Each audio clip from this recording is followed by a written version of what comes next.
Shalom, selamat siang untuk guru kami dan teman-teman kami. Pada saat ini kami akan membawakan materi tentang nazar dan gangguan pada sistem saraf. Pertama kalinya, lebih baik kita memperkenalkan diri kami dulu. Nama saya Melanie Sitohang. Nama saya Rizky India. Nama saya Pedis Nurfestorus. Nama saya Steven Rusnaga. Dan pada saat ini kami akan memulainya. Halo, dengan saya Melanie Sitohang yang akan membawa materi nabza. Sebelumnya, pasti kalian sudah sering mendengar kata nabza kan? Jadi pertama saya akan menjelaskan pengertian dari nabza. Nabza adalah singkatan dari narkotika, psikotropika, dan zat adiktif yang jika dikonsumsi akan memengaruhi sistem saraf pusat sehingga dapat mengubah perasaan dan cara berpikir konsumennya. Yang pertama adalah narkotika. Narkotika adalah zat atau obat dari tanaman ataupun bukan tanaman yang menyebabkan penurunan kesadaran, hilang rasa, mengurangi rasa nyeri, dan menimbulkan ketergantungan. Yang kedua adalah psikotropika, yaitu zat atau obat yang bersifat psikoaktif melalui pengaruh pada susunan saraf pusat dan mengubah aktivitas dan perilaku konsumen.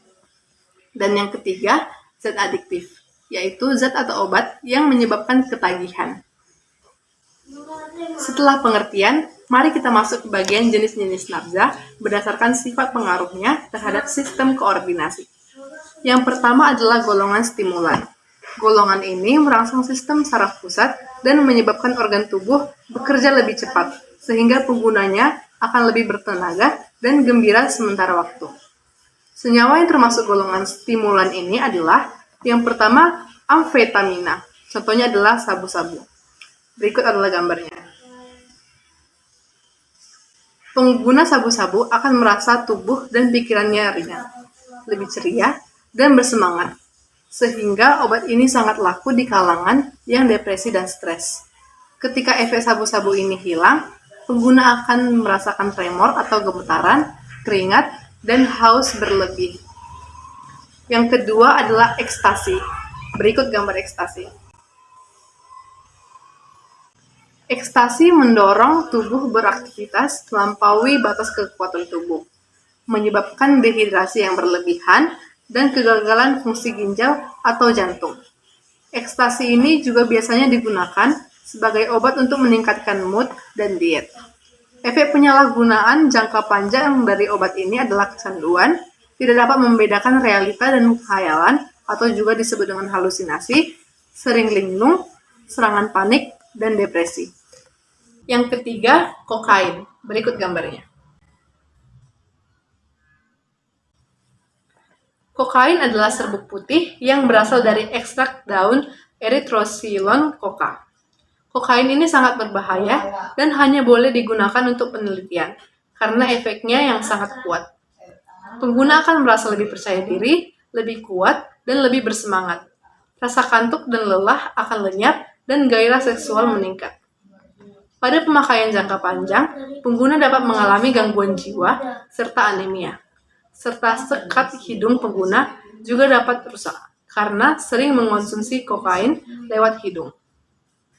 Yang keempat adalah kafein. Berikut gambarnya. Kafein merupakan obat perangsang sistem pusat saraf yang dapat mengusir rasa kantuk sementara dan umumnya berasa pahit. Minuman yang mengandung kafein antara lain kopi, teh, dan minuman ringan. Terlalu banyak mengonsumsi kafein dapat menyebabkan keracunan. Efeknya ialah keresahan, insomnia, muka merah, kerap kencing atau disebut dengan diuresis, dan masalah gastrointestinal, yaitu masalah sistem pencernaan. Yang kelima adalah alkohol dalam jumlah sedikit. Berikut contoh gambarnya. Alkohol merupakan minuman hasil fermentasi buah-buahan, sayur-sayuran, dan biji-bijian. Efeknya adalah mabuk ringan, jantung berdebar tidak teratur, kerja otak terganggu, mual dan muntah, serta wajah memerah. Sekarang kita lanjut ke golongan kedua, yaitu golongan depresan atau penenang.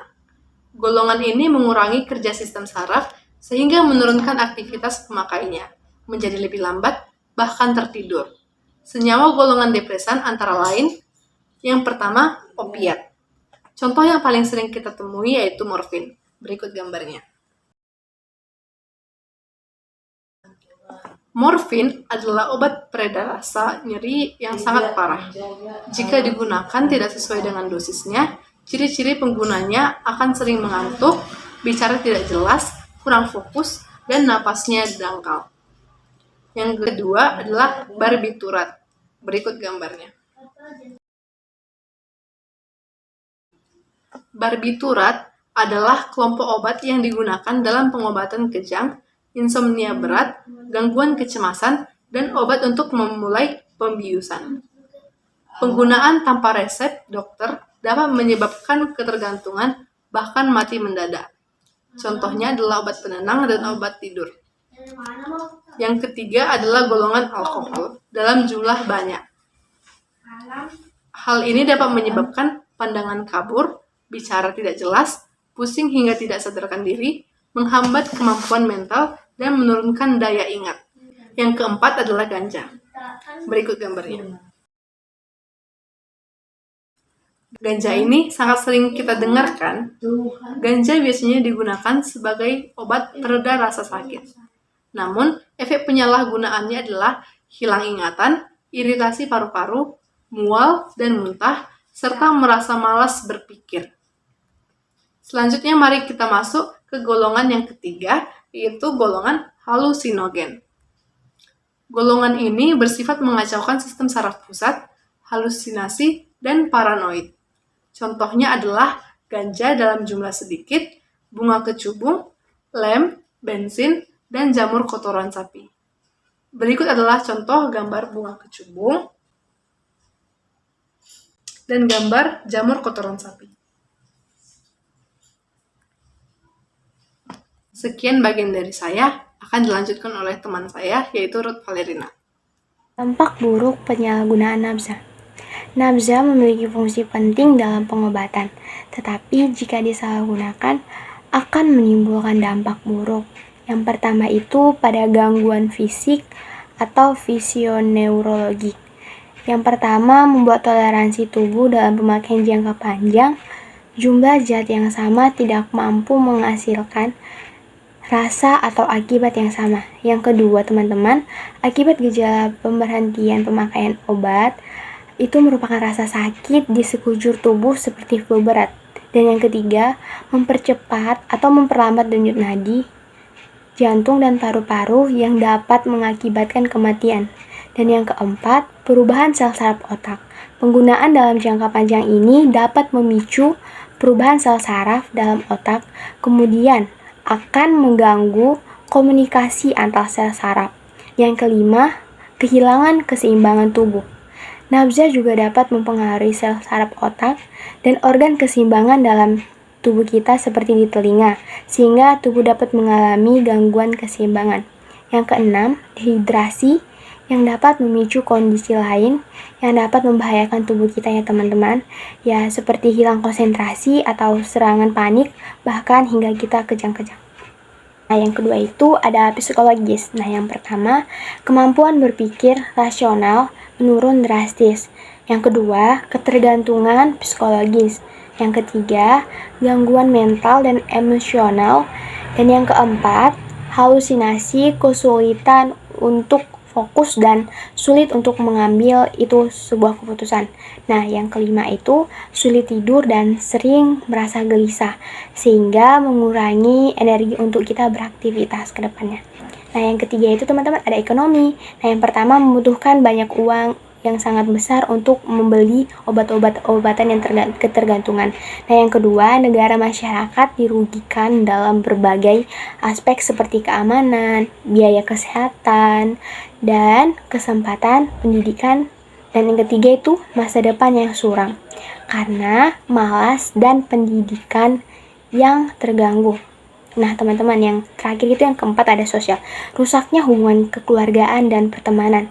Nah, yang kedua itu berpengaruh pada kesehatan masyarakat atau penularan HIV, tuberkulosis, overdosis, atau bahkan kematian. Nah, teman-teman, sebelumnya kan itu kita sudah membahas apa sih dampak buruk dari penyalahgunaan nabza itu. Nah, sekarang saya mengajak kalian untuk apa sih kiat-kiat untuk menghindari penyalahgunaan nafsa itu. Nah teman-teman, yang pertama itu ya kita harus biasakan pola hidup sehat tentunya. Pola hidup sehat ini yang akan mendorong pada kebiasaan yang sehat pula. Misalnya hidup teratur dan disiplin, bangun pagi, ibadah, makan bersama, makan sehat, dan yang lainnya. Hidup sehat itu akan menjauhkan kita dari berbagai masalah hidup, sehingga tak perlu lagi kita itu untuk mengkonsumsi obat-obatan terlarang ya teman-teman tentunya. Nah teman-teman, yang kedua itu tegas menolak bujukan dari teman dekat atau teman kita lah pokoknya. Nah ini maksudnya ya walau teman dekat kamu membujuk kamu tuh untuk nyoba, kayaknya enak loh, ayolah inilah. Nah itu teman-teman, kita itu harus menolak secara tegas. Dan jangan takut jika kita kehilangan teman yang terbiasa dengan mengkonsumsi nafza tersebut.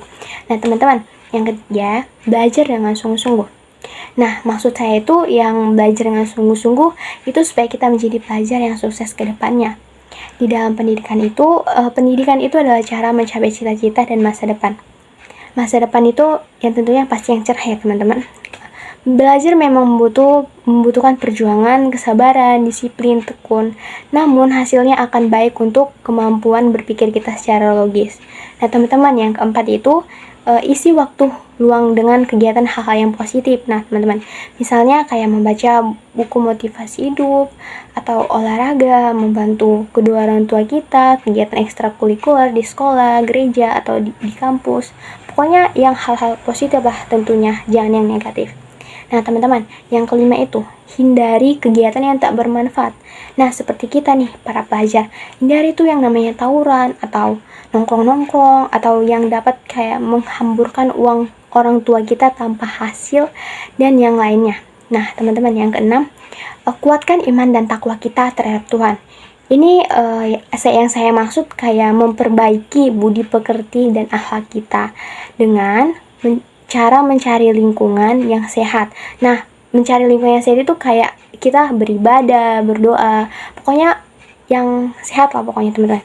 Dan yang ketujuh, membatasi pergaulan dengan kelompok nafza.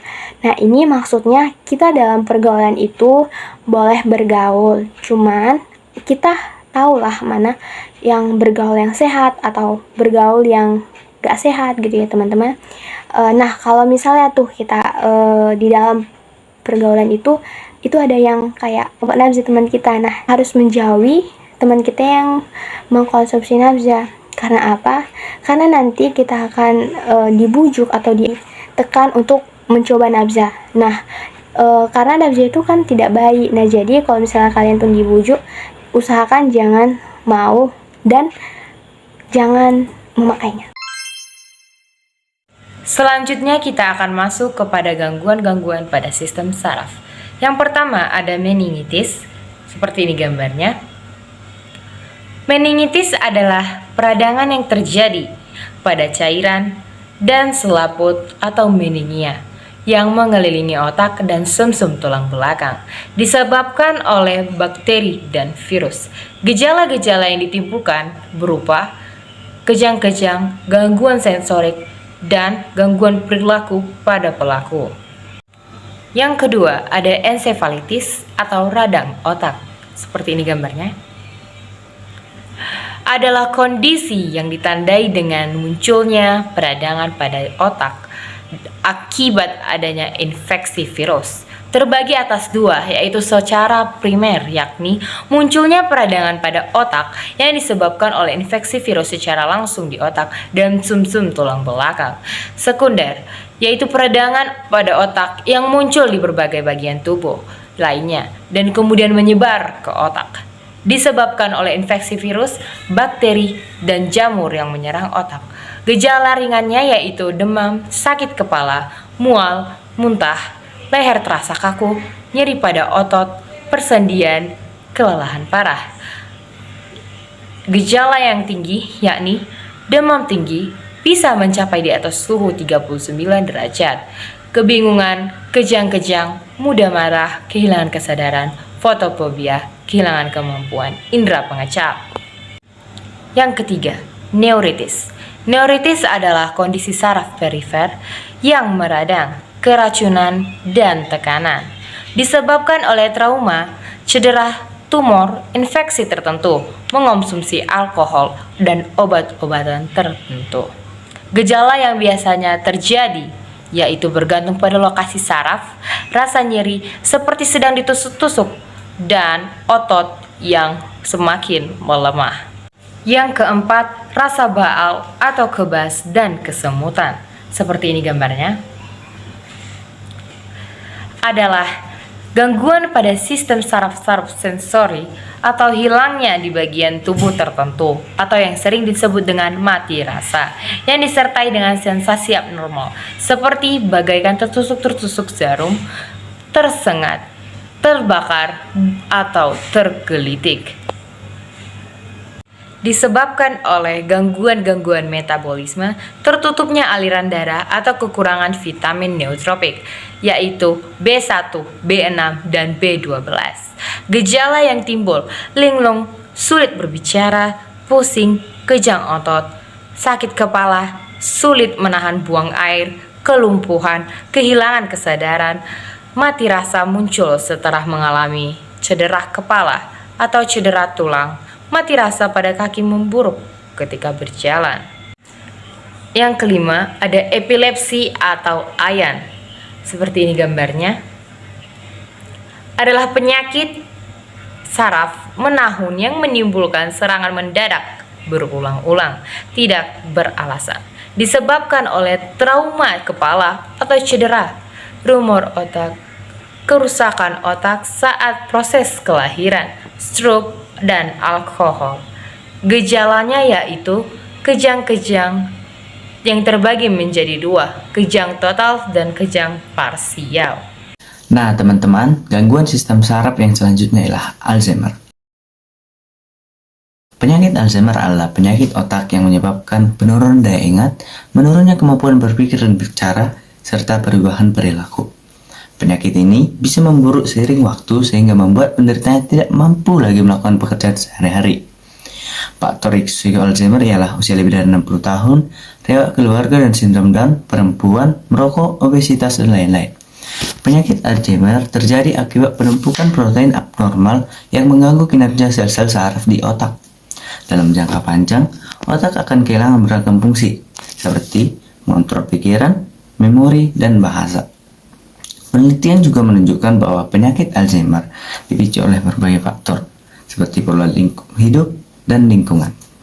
Gejala Alzheimer seperti penurunan kemampuan mental dan kesulitan berpikir dan memahami, delusi, disorientasi, kebingungan di malam hari, kebingungan mental, mengada-ada, kehilangan nafsu makan, ketidakmampuan untuk menggabungkan gerakan otot atau ucapan.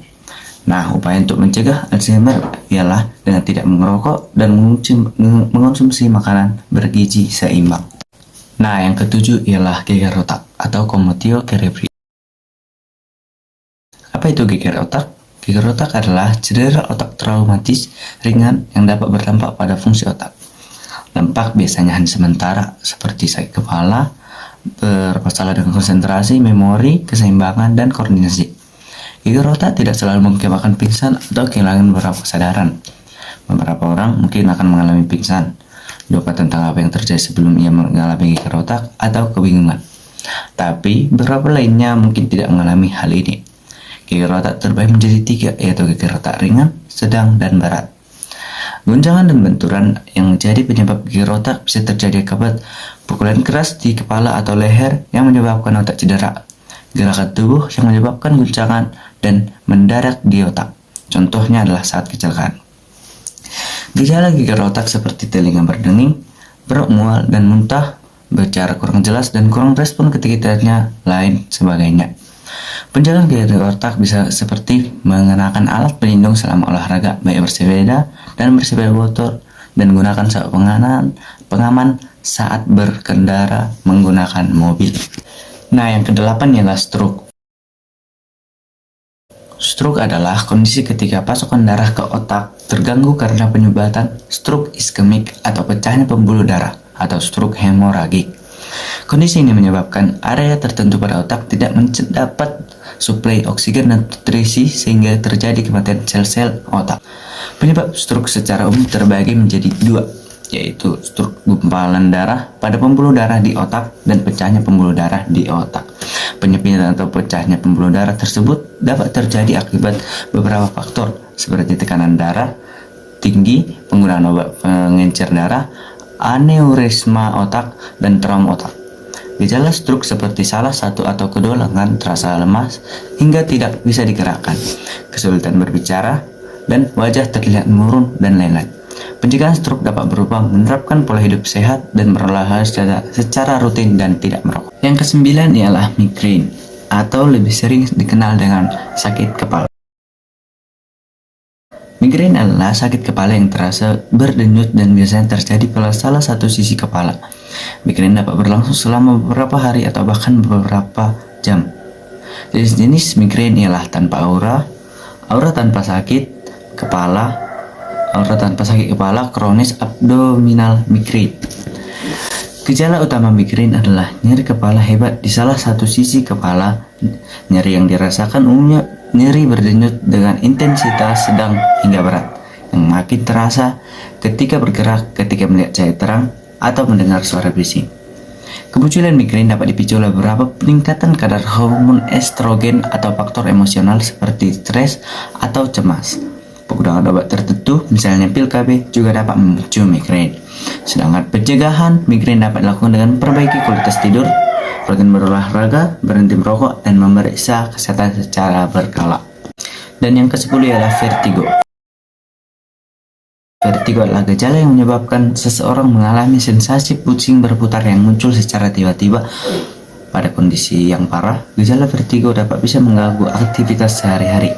Sebab vertigo bisa menyebabkan hilang keseimbangan dan disorientasi. Serangan vertigo bahkan bisa menyebabkan pengidapnya sampai terjatuh. Penyebab vertigo seperti cedera pada kepala atau leher, multiple sclerosis, tumor, dan lain-lain. Gejala umum yang terjadi saat seseorang mengalami vertigo adalah pusing berputar yang diikuti dengan telinga berdenging. Hal ini bisa memicu mual dan muntah. Jika kondisi ini dibiarkan berlanjut, pengidap vertigo bisa terjatuh karena kehilangan keseimbangan dan tidak bisa berdiri. Vertigo dapat dicegah dengan memakai helm saat mengemudikan kendaraan, dan lain-lain.